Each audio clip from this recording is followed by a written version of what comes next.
On Tuesday, New York City Mayor Eric Adams continued to defend his treatment of border crossing migrants bussed in from Texas and his criticism of the Lone Star State's Republican Governor Greg Abbott. The Democratic mayor said that about 4,000 migrants were currently in his city who needed services including housing, health care, and education, and called for help from the state and federal governments.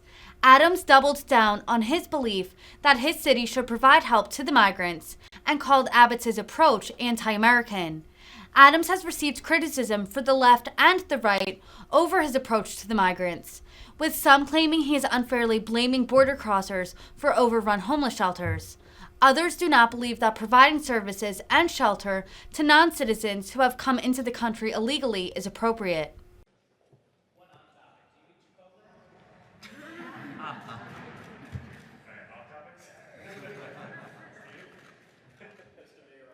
See if you could respond to what took place at the hearing this morning on homeless shelters and asylum seekers. Speaker Adams seemed to insinuate that there's some scapegoating going on, that the asylum seekers may not be the main reason that there's so much stress on our homeless shelter system. Can you respond to that and or ask for more clarity and accountability around how we're quantifying asylum seekers? No, I'm not quite understanding. What is her question? Her question is the situation is that the Adams administration seems to be scapegoating these asylum seekers for the vast majority of issues that are happening in the shelter system, that those asylum seekers are not only to blame for the issues in the shelter system. No, I don't think that they are the blame. We should not be blaming people who are seeking to leave a place that is harmful to them. And that's why I was at the Port Authority, greeting the bus, unlike Governor of Texas, who did what I believe is anti-American. I did just the opposite. And those asylum seekers were happy to hear that the mayor of the city of New York was standing there and stating, we're going to treat you with dignity. And that meant a lot. And that was what we want to accomplish. So I'm not quite sure what the speaker's saying. I'll reach out to her, and I'm going to ask her to come with me in some of the homeless shelters that I'm visiting. And I continue to visit with my team, and she can sort of point out what she believed was scapegoating. My understanding, she said that the eviction issue is causing some of the homelessness. Only 1% of those who are in shelter are there due to evictions. There are many other issues that are facing, and the number I received this morning was a little over 4,000 of asylum seekers that are now into our shelter system. 4,000. And so I am hoping that the City Council would join us in calling on the federal government to help, as well as getting help from the state. I just think it's unfair that New York City, we're saying we're going to do our part. We're taking on this awesome responsibility. The federal government and the state should assist in this as well, because it's more than housing. Remember that. Housing, education, food, translation services, health care, all of these issues. People are just looking at the beds. No, we're talking about additional resources for people who are in need. The city is looking to create a migrant-specific facility to temporarily house these individuals. Why go that route and kind of segregate them from the rest of the population? Well, we are continually going to pivot and shift based on the need and analysis. If we determine that we can give people better services a certain way, like we have all men's shelters, we have shelters with all children, we have shelters based on populations in need. And so we're looking at whatever we can do to make this a smooth transition for people who are coming here to seek the assistance that they need. I mean, it's unimaginable. Come to a country, your first visit here, someone is throwing you out, as the governor of Texas is doing, and then trying to navigate this complex country to deliver your services, and we're doing a good job in doing that. Hi, Mr. Mayor. How are you?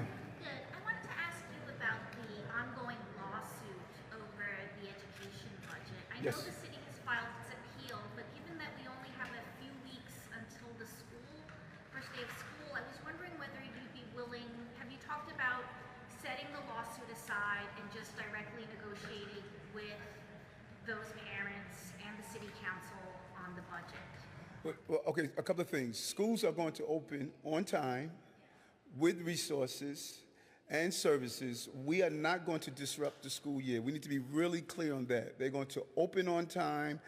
These children are going to be ready to learn the same way we did during over the summer months. Where 110,000 students went to school over the summer. So we're opening on time, and we're going to continue to provide the education our children need.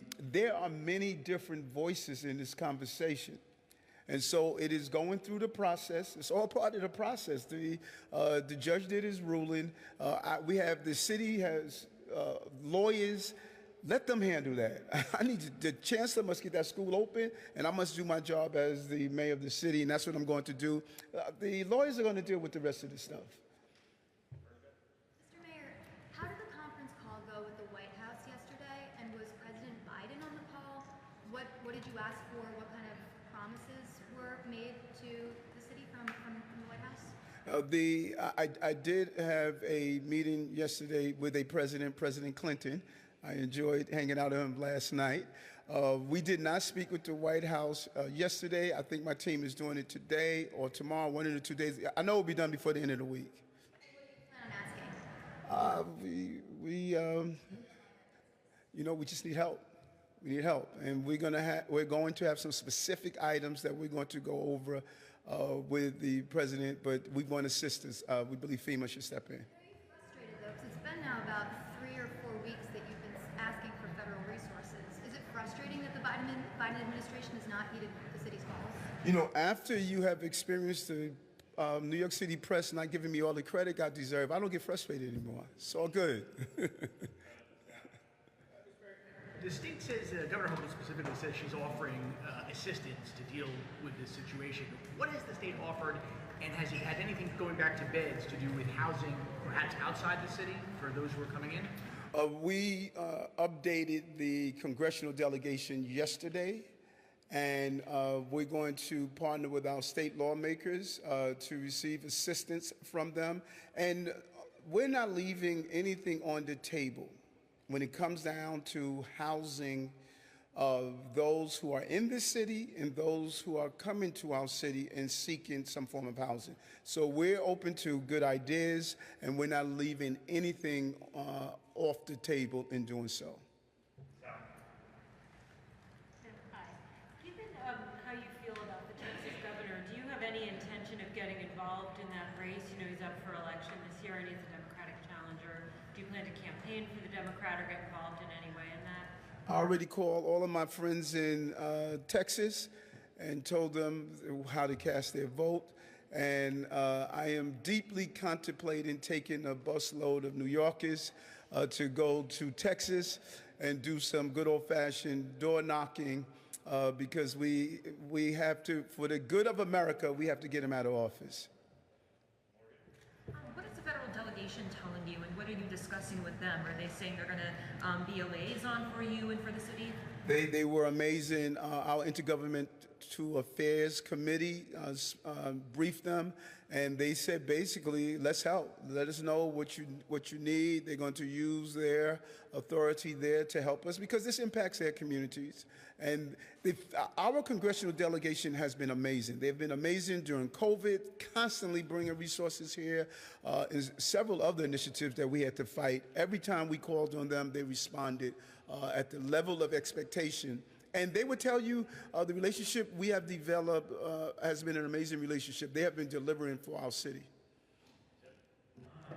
Yeah, on the hearing, I believe, on my situation, I believe Councilman Rester suggested putting a DHS intake center in downtown Brooklyn. A bat? Intake center in downtown Brooklyn. I was wondering what your thoughts are on that idea. And then going off of Sally's question, I was wondering if you're planning to make any endorsements in New York for primaries. The intake center in downtown Brooklyn. Yeah, we would love that. I need him to help us, number one, to speak with his residents of the importance of putting in place a shelter, intake center, whatever we could do. He needs to be on the ground speaking with his residents to explain how we all have to share this responsibility. And I already endorsed in the governor's race. I'm endorsing Kathy Hochul, who has been a real partner. What, in the primaries that's coming up?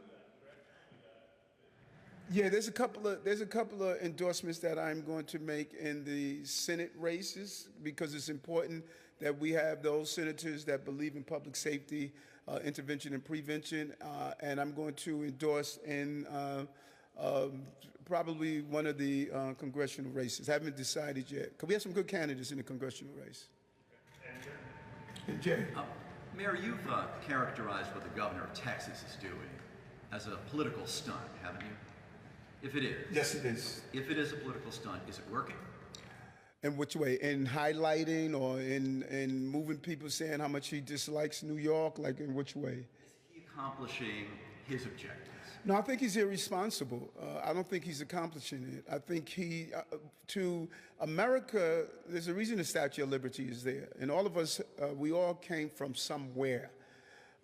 And for him to have people who just went through a devastating moment, crossing the border, coming to this land of the free, home of the brave, and then place them on buses, even if they wanted to go to a different location, force them on a bus and ship them to New York to a 45-hour drive, few stops, under these inhumane conditions.